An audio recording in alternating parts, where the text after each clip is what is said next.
Our forces are ready to fight, but we need a leader. Let me get this right. You want me to hunt them? For you? Ooh, so exciting. Hello everybody, welcome back to Screenstars. I'm here today to bring you my review for the 2002 sequel, Blade 2. The film is directed by Guillermo del Toro and it stars Wesley Snipes, Chris Christopherson, Ron Perlman, Leonor Varela, Norman Reedus, and Luke Goss. Right, this time, Blade is asked for help, if you like, by the vampire nation, as there has been a new strain of vampire called the Reapers emerge. These Reapers hate vampires, however, they are highly infectious, highly dangerous, far more so than vampires. So they ask Blade to come into the inner circle and help them rid the world of the Reapers. Blade agrees because he believes it will get him further into the vampire nation and he will learn more that will assist him with wiping out the vampires too. Right, what are my thoughts on Blade 2? Well, fairly recently I reviewed the first Blade on this channel as a classic film review, and this essentially, of course, is a classic film review as well. Blade 2 is regarded by many as the best Blade film, and who am I to argue? I think it is certainly a debate to be had. And I think this and the first Blade are very, very equal in quality, in my opinion. I think the second one edges it in some aspects in regards to the fight scenes, you know, the production design, the set design, some of the concept. There are a lot of things really to absolutely enjoy here in the sequel. Now, Wesley Snipes is Blade. I mean, I did go over this in my first review for the first Blade film. He simply is Blade. It's one of those situations where you can't really envisage anybody else playing the role. I know there's been a TV show, I haven't seen that, but I don't imagine the actor that played Blade in that TV show surpassed Wesley Snipes, and I don't imagine the actor that's going to play Blade in the Marvel Cinematic Universe is going to surpass Wesley Snipes. And he's on top form here in this film. The action scenes, the physicality that he shows, his martial arts capabilities. I mean, he nails it. Even the humour that he shows in the first film, and more so in this film, is absolutely on point as well. They did change it up from the first one in a sense of we assumed that Whistler was killed in the first film. Well, he was. But they decided to get creative and bring him back here in the sequel, and they explain it away by saying that he didn't die in the first one, he was actually turned to a vampire, and they kind of keep him hidden from Blade, but he manages to track him down. He manages to give him some kind of antidote to cure him of his vampirism, and Whistler is returned to his former state. However, he ain't happy, because Norman Reedus, Scud, has taken over his role of the gadget man, if you like. So there is this really fun rivalry between Scud and Whistler going on in the film that is a joy to behold for the most part, because Chris Christopherson nails this part, Whistler. He's grumpy as hell, but he's also, his one-liners are absolutely cracking as well in this film. So it was a good decision to bring him back for the sequel.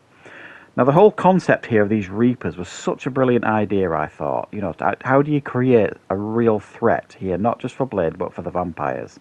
And the Reapers were fantastically designed. A great idea, great concept. And an idea that was expanded on again in the TV show The Strain, obviously where Guillermo del Toro was involved in that show as well. If you've seen The Strain, the vampires in that strain are very similar to the Reapers in this film in a lot of ways, in the way they feed and things like that. So it was just cool, and the way the Reapers look and the effects for how they look, they just feel so threatening in the film. And who would have thought that Luke Goss would have been such a great villain in this film? Now, in America, you may not know this, but Luke Goss was a huge pop star in the 80s in the UK. He was in a boy band called Bros. And they were big stars in the UK, him and his brother Matt, I believe it was. So to sell Luke Goss, certainly to people on this side of the continent, that you know, he was going to be a credible villain was a hard sell. However, they pulled it off. He's absolutely fantastic in this role as Nomak, this initial, like, first creation from this strain. And we learn that, you know, essentially he's being created by his own father, if you like. So he's seeking revenge for that. But he plays the part really well. Again, his physicality is excellent. He feels like a real genuine threat. And the whole idea as well of getting like this pack of vampires together who have been training for a number of years to take down Blade. So you've got all these vicious, combat-ready vampires led by Ron Perlman and Nisa. It's great that, you know, there's some real tension between them. There's some real good back and forth, especially between Ron Perlman's character Reinhardt and Blade. It just works really well. I think the only thing where this film kind of lets itself down, if you can say that, is the way many of this wolf pack, if you like, are taken down. We've got Donnie Yen, obviously, who's in this film, and I'm not sure if this was his first film in the US, but it was certainly one of his first, if not his first. And even though he was involved behind the scenes, he did some of the fight choreography, I believe. You get to see him shine in one scene, and then he gets a really cheap death. And you could say that about many of them, and many of the wolf pack. They get very, very cheap deaths.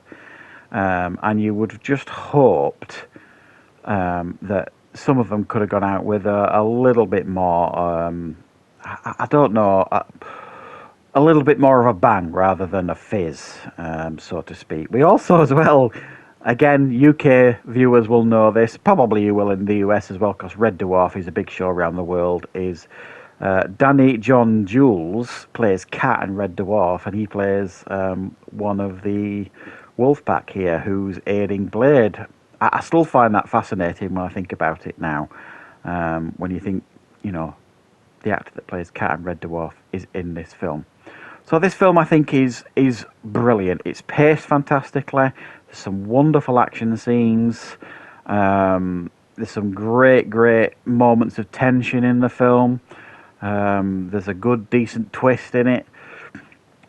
It's slick, it flows beautifully, it looks amazing, as all Guillermo del Toro films do. It's got this gothic feel to it, and it feels like it's not a retreading of the first. It feels like, you know, they are exploring new ground here and giving us bigger and better from everything that we got in the first film. So this, in every sense of the word, is in many ways an improvement on the first, which is not an easy task because the first one was just so good. Now, when I say improvement, I think what I mean by that is, you know, they've improved on the areas by giving us new things to enjoy here in this film.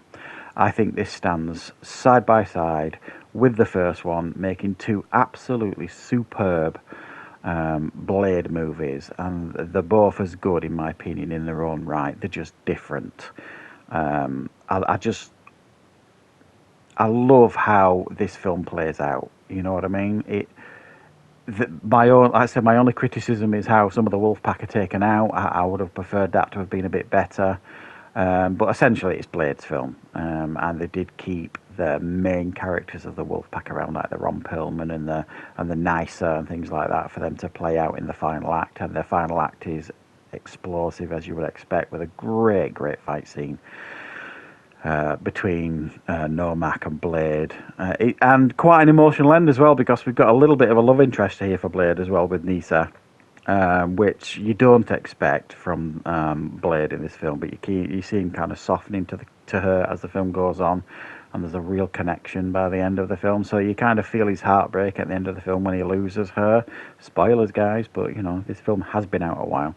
So for me, I think this is an absolutely fantastic follow-up to the first one, a real superb addition to the franchise, and that will lead us nicely onto my review of Blade Trinity, which hopefully I will get up for you guys as soon as possible. So thank you very much for joining me for this review. If you liked it, please click the like button. If you're new to the channel, please consider subscribing. I will, of course, be back with plenty more reviews and content on the channel very, very soon.